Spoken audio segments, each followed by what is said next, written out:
In this CyberWire special edition, my guest is Cisco's Chief Privacy Officer, Michelle Dennedy. We discuss what exactly a Chief Privacy Officer does at a global organization like Cisco, why she thinks we're in the early stages of a privacy revolution, why we all tend to shake our heads cynically when a company claims your privacy is important to us, and how, maybe, just maybe, respecting the privacy of your users and customers could be a competitive advantage. Stay with us.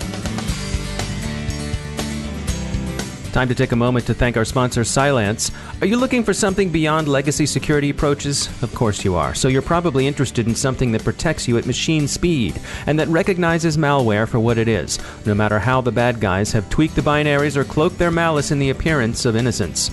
Cylance knows malware by its DNA. Their solution scales easily, and it protects your network with minimal updates, less burden on your system resources, and limited impact on your network and your users. Find out how Cylance is revolutionizing security with artificial intelligence and machine learning. It may be artificial intelligence, but it's real protection. Visit Cylance.com to learn more about the next generation of anti-malware.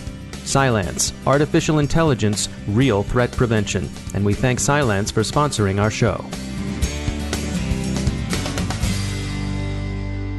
Michelle Dennedy, it's great to catch up with you again. You are the Chief Privacy Officer at Cisco. Let's just start with that. What does that mean your responsibilities are within the organization? Yeah, it's a great question, actually, because the profession of privacy is not quite 20 years old. So most of the people that you meet have invented that position for themselves. And I'm certainly one of those people. And so at Cisco, it really is a strategic position. So I look out at our company internally, I look at customers, I look at public policy, and I'm really focused on two areas. And one is what I call privacy engineering, and we'll get into that a bit more, I'm guessing, when we're chatting along here. Mm-hmm. And that is implementing the aspiration of privacy by design, and now the legal requirement in many places for privacy by design. The tool set that you create to do that, and the outcomes and the patterns that you build and the models that you build and the architectures are what I'm looking at as privacy engineering. And then the other side is a different but very compatible function in my team that's really data valuation overall. How do we get data on the balance sheet? Are we looking at what would it be to invest in privacy as a positive asset, as well as preventing harms and risks that come along with compliance risks now that there is a panoply of global regulations that really manage and limit the use of information that is associated with people. So it's a small little task, and we love doing it. Now, I mean, can you sort of contrast what your definition of privacy within the organization is versus sort of the layman's idea, what we think about, folks who are walking around on the street?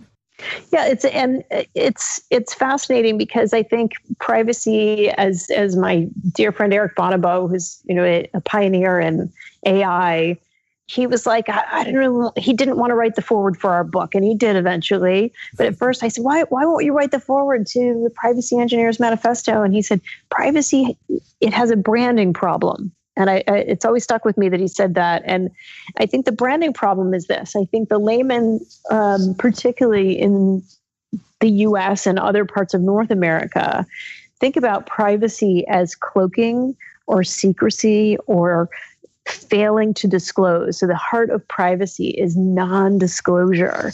And to me, it's such limited thinking, because the way I consider privacy, and I think a more European and even Eastern thinking, is privacy and data protection are synonymous, really. Privacy is the goal, but privacy is the authorized processing of personally identifiable information according to fair, moral, legal, and ethical principles. So when you look at it through that functional lens, rather than the one-trick pony of hiding and scarcity, and instead you think about it as, how do we each tell our own stories? To when and to whom and why? And when you look at it through that lens, you think about the tools, what's a privacy girl doing in the most important networking company on the planet? Well, we aren't in the business of not connecting people. We're in the business of connecting people. And so those people sometimes are human people who want to have conversations over distances. So you and I are not sitting together in the same room and we're able to clearly and confidently communicate. That's a connection. That's not hiding your voice from my voice. We're doing this because our intention is to hopefully incite interesting conversations out into the world. Well, that's not really secrecy or hiding of privacy. Does that mean that you and I, Dave, have given up on our privacy? Hell no. It means that we are really interested in having a story told, a conversation told with integrity, with purpose, over tools that are sustainable and stable. And so that's what privacy really is to me at its heart, the authorized processing of personally identifiable information according to fair, legal, moral, and ethical principles. And where do you think we stand right now when it comes to that?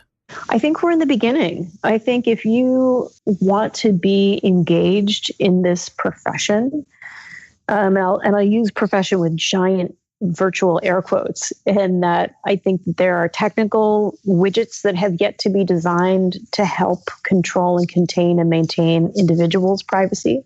I think that they're on a corporate level. It's very difficult right now to understand what to measure and how to measure to capture the economic might of information that's been well tamed and well cared for. I think that if you're a lawyer, there is a lot of room to interpret and reinterpret schemas that are quite old and brand new schemas that protect information. If you're an ethicist, there's never been a better time to think about what does artificial intelligence emerging on the scene and automated decision making, what does that mean for policing? How much information should what kinds of governments at what levels know and understand about individual citizens? What should parents know about their children? There are ethical and moral, legal, technical, and marketing issues to be conquered here. So I think we're looking at one of the greenest of green fields to hit the industry since the internet actually became a functional entity. Do you think there's a little bit of a natural tension there? Because when I think of privacy in the tech world, it seems to me like it was born from the legal side of the house, as opposed to the IT side of the house. And I think about people who sort of have a head start on us. I think about things like HIPAA that has been around for a while and has had time to develop and mature. How do we get the legal side of the house and the IT side of the house both speaking the same language and coming at this in a compatible way? Yeah, there is a lot of tension there. And I think it's fascinating when you think about the relationship between technology, law, and law is, it's not synonymous with ethics and morality. Law typically chases, right? It's trying to figure out either there's a present harm, people are murdering each other or stealing each other's stuff. So we create laws or guidelines or rules, and we give them to something or someone that can enforce those, and that becomes law. Or it's a technology that gets out of hand first and goes, oh my gosh, we've created email and suddenly we had spam. It's a denial of service attack of this new cool thing. And so a law follows the proliferation of what that technology has enabled. So it's kind of a constant seesawing back and forth. And I think the leg of this that I think is fascinating is this sense of ethics, if you will, of what is, and I don't think that right and wrong are the right flavors, but what are the requirements and specification to speak geek speak? Right? What are the requirements for a system that should be communicating the written word so that letters are instantaneously generated and sent? What are the requirements if you say, oops, I sent an email I didn't want to, can I recall it again? Is that a thing?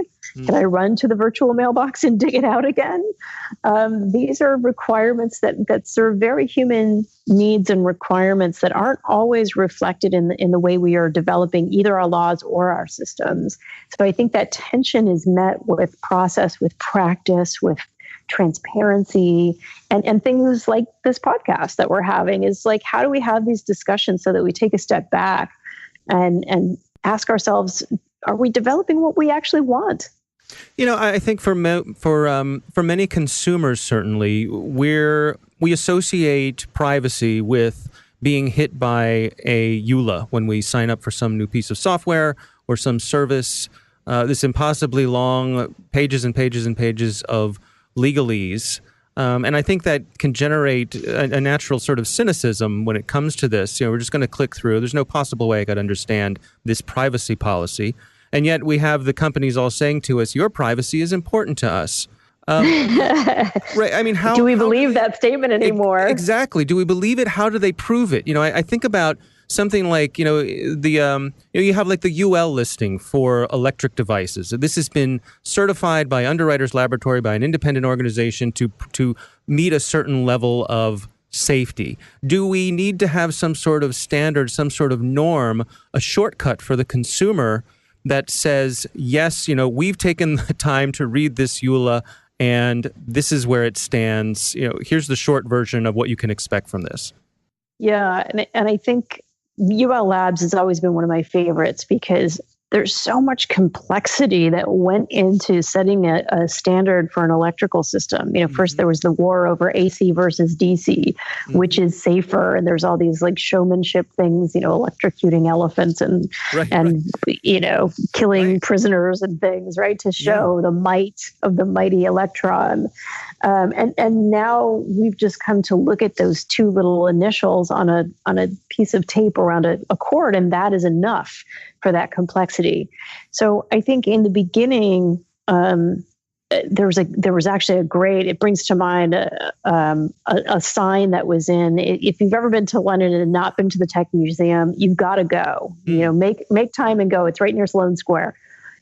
And there's a sign from an old-fashioned electrical system. When you walked into a house, there was a warning against lighting a match and trying to illuminate the lamps with matches, because people would come in and expect the electric candle to be an actual candle, and they'd like, where do I put the flame? There's a certain teaching that actually went down before we just naturally walked into a room and flipped the switch. Right. So I think we are in the earliest of days in an era where technological innovation happens, in hyperloop speed. We are trying to train users using these clunky devices of contracts. It's not like don't light a match, you just touch the switch.